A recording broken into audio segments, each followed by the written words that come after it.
Jadi kalau berbicara tentang Yogyakarta dengan yang tadi dibahas Pak Aman begitu, pendidikan, pariwisata. Oke, ini dua hal yang tadi dibahas dan sebenarnya Yogyakarta ini punya daya tarik gitu. Daya tariknya untuk di tengah pandemi, pasca pandemi mungkin akan berubah atau tidak kita tidak tahu.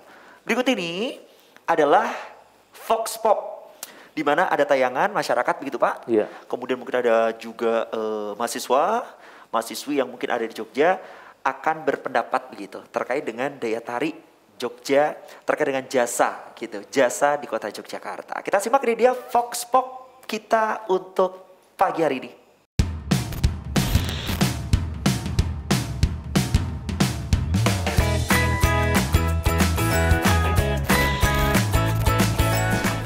Kalau saya pribadi ya, daya tarik Jogja dengan adanya spot makan dan spot selfie. Kalau saya pribadi sih lebih mengerucutkan di tempat makan sih Kak.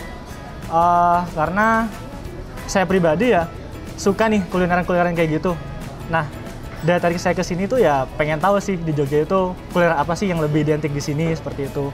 Misal ya sekarang ini saya lagi di sini juga bagian dari tujuan dari itu sih Kak. Saya datang ke ini di salah satu tempat makan di Jogja juga yang cukup identik, cukup khas juga. Nah ini menjadi daya tarik bagi saya untuk datang ke sini juga. Terus kalau spot selfie sih mungkin relatif masing-masing aja ya kayak. Cuma kalau saya pribadi sih bukan menjadi suatu variabel untuk yang dipertimbangkan seperti itu sih. Kalau menurut saya sih pasti menambah daya tarik ya. Cuman mungkin ada beberapa wisatawan termasuk kita gitu ya mungkin lebih nyari orisinalnya Jogja itu seperti apa gitu yang lama, makanan-makanan yang udah sebelumnya hits kayak gitu sih.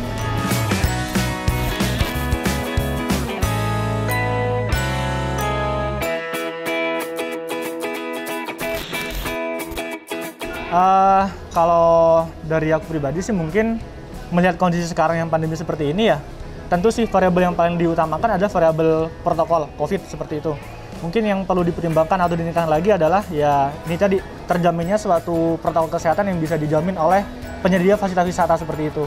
Terkait dari mungkin kapasitas yang mungkin bisa diatur dari setiap tempat wisatanya juga cuci tangan dan segala macamnya seperti itu sih mungkin.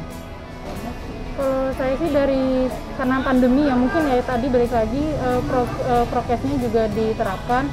Tapi kalau dari sisi kita semakin digital 4.0 mungkin lebih diperbarui gitu kayak websitenya. Terus habis itu untuk pembelian tiket gitu lebih dijual online daripada harus nunggu lama kayak gitu. Jadi lebih didigitalisasikan aja.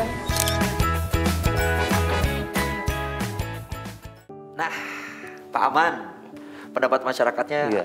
banyak begitu. Iya. Menurut Bapak, monggo silakan. Ya, terima kasih atas berbagai tanggapan Ije. dari masyarakat yang tadi sudah kita dengarkan. Bagi Ije. kami, Ije. saya sekretaris daerah adalah bagian yang tidak terpisahkan dari pemerintah daerah, memang sangat menghormati proses. Iya. Proses pandangan masyarakat sebagai salah satu bagian untuk mengambil kebijakan. Jadi terima kasih banyak atas tanggapannya dan bagi kita sangat mengerti bahwa Yogyakarta khususnya adalah kota yang penuh dengan pelajar yang berpendidikan, jadi banyak pendapat. Iya. Iya. Cuman kecil pendapatan. Banyak pendapat tapi Pak, nanti digedein lah Pak, iya, gitu kan ya, iya. gitu kan. Ini makanya biasa, biasa Mas. Jadi kalau ngomong-ngomong soal pemerintah begitu, ini saya sudah selalu menginternalisasikan di lingkup pemerintah kota Yogyakarta. Sudahlah, kita itu dinilai masyarakat atas dua hal. Apa itu? Kalau bahasa Jawa ya, jelek sama jelek banget, pilihannya memang itu.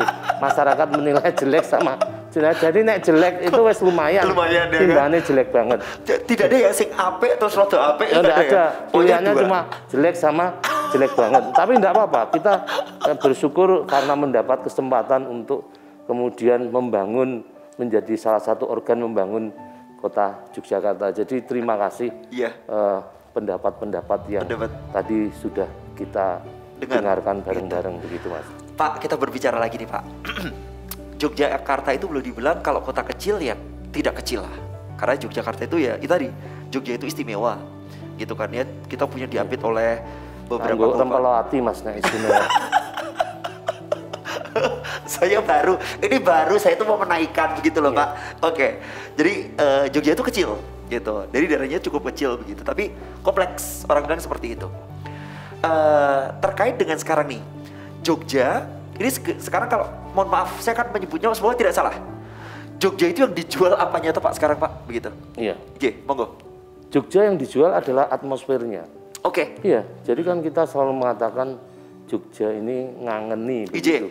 Ya, kata kuncinya pada atmosfer. Oh. Iya, jadi suasana, keunikan itu menjadi kata kuncinya. Sehingga oleh karenanya modal dasar ini saya kira perlu mewarnai seluruh lini kehidupan kita agar atmosfer ini selalu terjaga dengan pola keunikannya tadi. Nah, hubungannya dengan lokomotif tadi. Saya ingin katakan sekarang bahwa pendidikan dan pariwisata ini menjadi lokomotif pembangunan. Iya. Dan itu masa lalu. Kemudian masa depan seperti apa? Ah, ini nih. Nah, makanya kemudian saya juga ingin mengatakan yang kedua, khusus untuk pariwisata Kota Jogja ini agak berbeda dengan kabupaten yang ada di sekelilingnya. Karena apa? Kalau kabupaten di sekelilingnya dalam konteks pariwisata adalah daya tarik destinasi, sementara kita adalah kota jasa pariwisata yang bicara sebuah kebutuhan tentang hotel, tentang resto, tentang event tentang transportasi, tentang cindera mata. Ini sebuah kebutuhan, bukan sebuah destinasi dengan daya tariknya.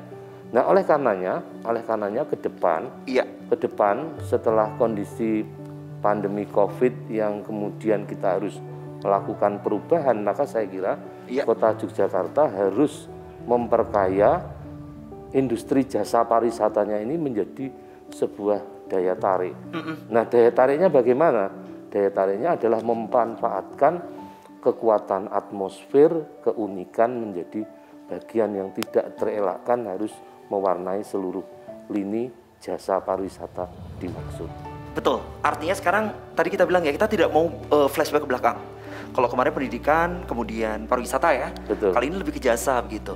Pak, kalau saya berbicara terkait dengan jasa begitu, ini berarti kita hanya, kalau jasa itu kan berarti bukan objek ya Pak ya? Bukan objek. Bukan objek lagi ya? Bukan objek. Jasa itu adalah pendukung. Pendukungnya, Pendukung. Orang berwisata butuh makan, ada resto. Orang berwisata mau pulang cari cendera mata. Orang berwisata menuju destinasi butuh transportasi. Kan begitu. Tetapi sekarang karena mobilitas berkurang, orang yang datang juga berkurang, maka yang jasa tadi harus diberi atmosfer keunikan sebagai satu daya tariknya. Misalnya transportasi bis, bisa sambil ngopi di atas bis. Sekarang udah ada ya Pak ya? Sekarang udah ada, betul. Misalnya resto bukan hanya untuk kepentingan enak dan kenyang, tetapi resto yang instagramable, bisa untuk foto-foto. Nah, ini kan juga satu daya tarik. Nah, ini yang menjadi satu hal yang harus mulai mewarnai cara bertindak pelaku pada konteks kekinian, yaitu konteks pandemi dan kehidupan pasca pandemi. Itu yang saya kira menjadi penting. Berarti artinya. memang begitu ya. Jadi artinya itu memang perubahan itu harus dilakukan begitu ya. Harus dilakukan. Itu yang pertama. Jadi soal merubah jasa menjadi daya tarik dengan atmosfer dan keunikan. Yang kedua, bahwa daya tarik itu harus untuk kepentingan masyarakat lokal. Karena kekuatan kita, kekuatan pasar kita sudah bukan kekuatan pasar interlokal yang mobilitasnya dibatasi, tetapi ya kekuatan lokal sebagai kata kuncinya. Jadi sesuatu yang dibutuhkan, sesuatu yang bersifat daily, kira-kira begitu. Menjadi, atau kasarnya itu menjadi titik kumpul, meeting point masyarakat lokal. Pak, kita berbicara terkait dengan transport nih Pak, non sewu. Sebelum nanti kita minum Pak. Kalau di Abu Bakar Ali itu ada Sitole atau siapa namanya Pak? Ini di Ngabian. Ngabian itu. Itu apakah salah satu bentuk transportasi yang tadi Bapak sampaikan gitu terkait dengan perubahan yang ada? Ya, harapannya begitu. Jadi kita menggunakan moda transportasi tidak hanya untuk pergerakan dari satu titik ke titik yang lain, tetapi menggunakan transportasi untuk menikmati atmosfer yang unik. Oke. Nah, itu kata kuncinya. Oke, siap ya. Jasa dan jasa ini menjadi satu kunci yang artinya pandemi sudah kita lalui, tapi akhir pandemi tadi pangkalnya ujungnya belum ketahuan, tapi kita harus tetap berubah. Artinya adaptasi baru ya, kita berpikirnya seperti itu yang memang harus kita lakukan begitu. Oke. Kita akan sedikit nanti berbicara terkait dengan strategi, Pak. Jadi kalau strategi yang dilakukan apa, real ya Pak ya? Iya. Realnya apa gitu, nanti kita akan berbicara itu. Karena kalau ngomongin strategi tentu akan ada banyak hal yang tentu telah disiapkan. Amunisinya itu udah ada nih gitu. Biar akhirnya sekali lagi ya, perekonomian jalan, jangan sampai akhirnya ya itu tadi semuanya terkesannya mandek. Waduh, susah sekali. Mau diunjuk Pak? Monggo silakan. Jangan kemana-mana karena kita masih akan jalan-jalan seru di Sang Aji TV Jogja, tentu di Jokteng Mojok Teng Mriki.